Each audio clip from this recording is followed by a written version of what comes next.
Nah, lalu kan begini, ketika Yesus mati, dunia orang mati, dia mengalahkan maut.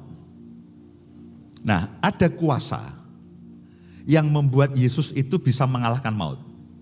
Itu berarti kuasa yang jauh lebih besar daripada maut. Itu bukan maut menyerah begitu saja, tidak. Itu terjadi peperangan pergulatan yang hebat. Ada kuasa yang mengalahkan maut. Dan berarti kuasa itu jauh lebih besar. Nah, kuasa ini sekarang apa pekerjaannya? Kuasa yang menyertai Yesus, yang membuat Yesus mengalahkan maut. Pertanyaannya kan begini, loh kuasa ini sekarang ngapain Pak? Apa sekarang tidak ada kerjaan? Nah, kembali kepada apa yang saya sampaikan minggu yang lalu. Di dalam Efesus pasal yang pertama, ayat yang ke-15.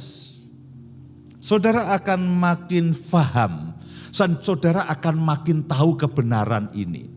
Meskipun memang doa Paulus ini termasuk rangkaian yang tidak mudah. Tapi saya berharap dengan berulang-ulang saya terangkan dari berbagai macam sisi dan Roh Kudus menolong saudara, saudara akan betul-betul diwahyukan dan kebenaran-kebenaran ini akan tertanam dalam hidup saudara, lalu bertumbuh dan berbuah, dan kalau berbuah itu akan sangat ajaib. Mari lihat sama-sama Efesus pertama ayat yang ke-15. Karena itu setelah aku mendengar tentang imanmu dalam Tuhan Yesus dan tentang kasihmu terhadap semua orang kudus, aku pun tidak berhenti mengucap syukur karena kamu, dan aku selalu mengingat kamu dalam doaku. Paulus selalu mengingat saudara dan saya dalam doanya. Nah, perhatikan baik-baik dan meminta kepada Allah Tuhan kita Yesus Kristus, yaitu Bapa yang mulia itu, supaya ia memberikan kepadamu roh hikmat dan wahyu untuk mengenal Kristus dengan benar. Dan supaya ia menjadikan mata hatimu terang, agar kamu mengerti pengharapan apakah yang terkandung dalam panggilannya, betapa kayanya kemuliaan bagian yang ditentukannya bagi orang-orang kudus. Saya akan ulangi ayat yang ke-18 ini karena ini ayat merupakan ayat yang merupakan kerinduan hati Tuhan sendiri untuk saya dan saudara. Doa Paulus ini sebetulnya adalah kerinduan Tuhan yang diinspirasikan Roh kepada Paulus supaya setiap kali itu Paulus mendoakan, dan doa ini merupakan kerinduan Tuhan untuk saudara dan saya terjadi. Jadi perhatikan baik-baik. Dan supaya ia menjadikan mata hatimu terang, agar kamu mengerti pengharapan apakah yang terkandung dalam panggilannya. Pengharapan apakah yang terkandung dalam panggilannya. Dalam terjemahan lain dikatakan begini, supaya kamu mengerti masa depan yang sudah disediakan oleh Tuhan. Nah, kata-kata ini akan lebih jelas menolong bagi saudara dibandingkan dengan pengharapan apakah yang terkandung dalam panggilannya. Pak, maksudnya apa? Tapi kalau saya katakan masa depan yang telah disediakan Tuhan untuk saudara dan saya. Oh ya Pak, masa depan. Aku mau masa depan yang gilang gemilang. Aku mau masa depan yang berkemenangan. Aku mau mengalami semua yang baik. Ya.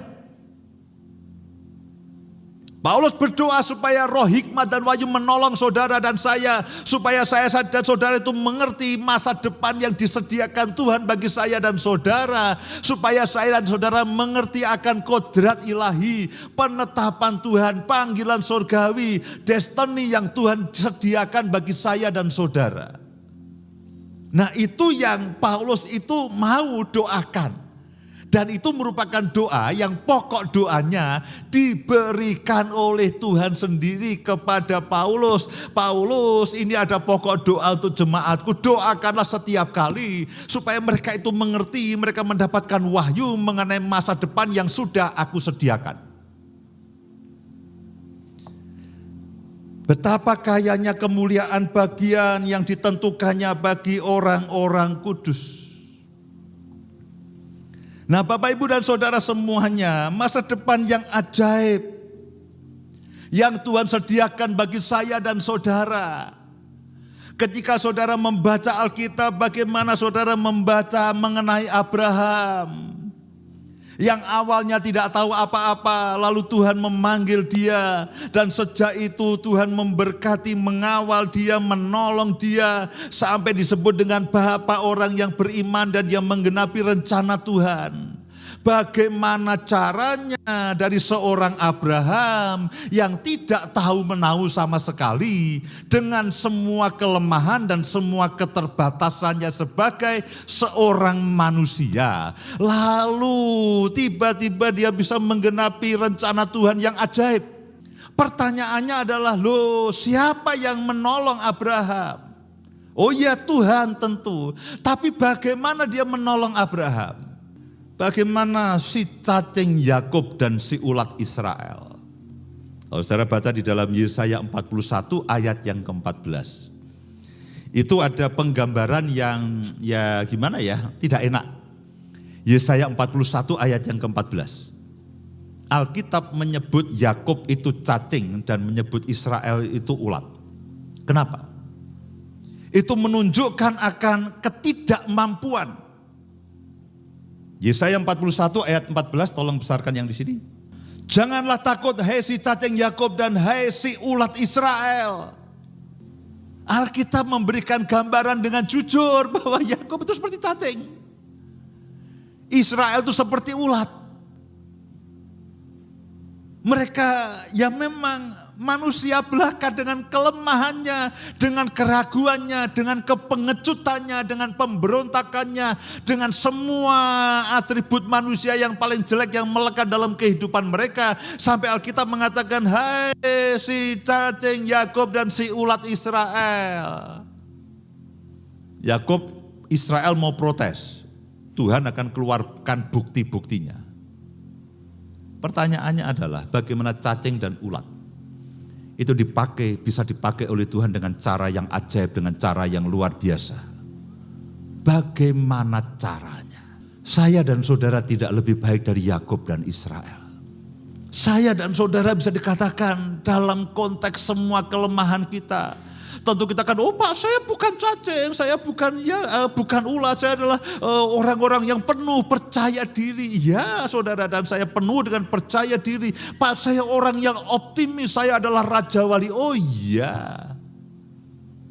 Tapi kelemahan, dosa-dosa kita, kepengecutan kita, ketidakmampuan kita tidak lebih baik dibandingkan dengan Yakub dan Israel.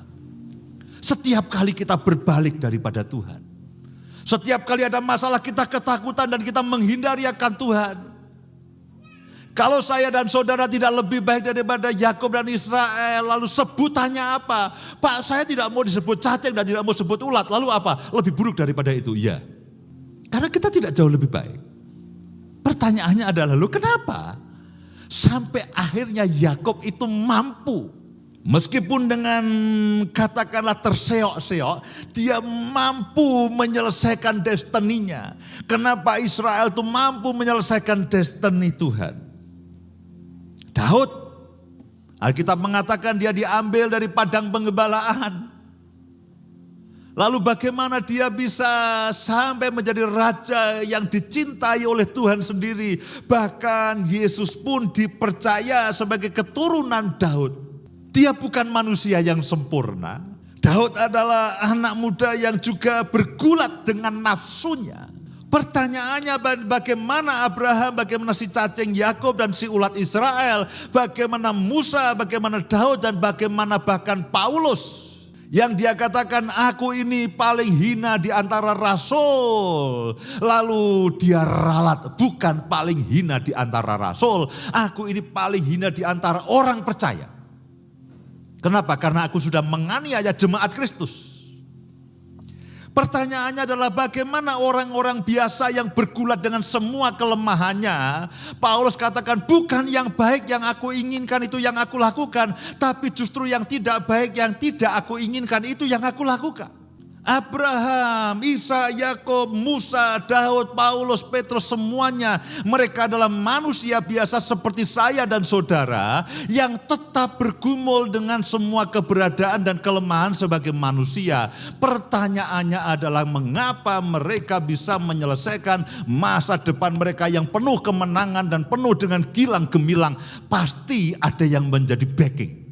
Oh ya, yang menjadi backing adalah Yesus sendiri. Lalu bagaimana caranya? Nah, ayat-ayat berikutnya memberikan gambaran ada satu kuasa yang bekerja dalam kehidupan saudara dan saya.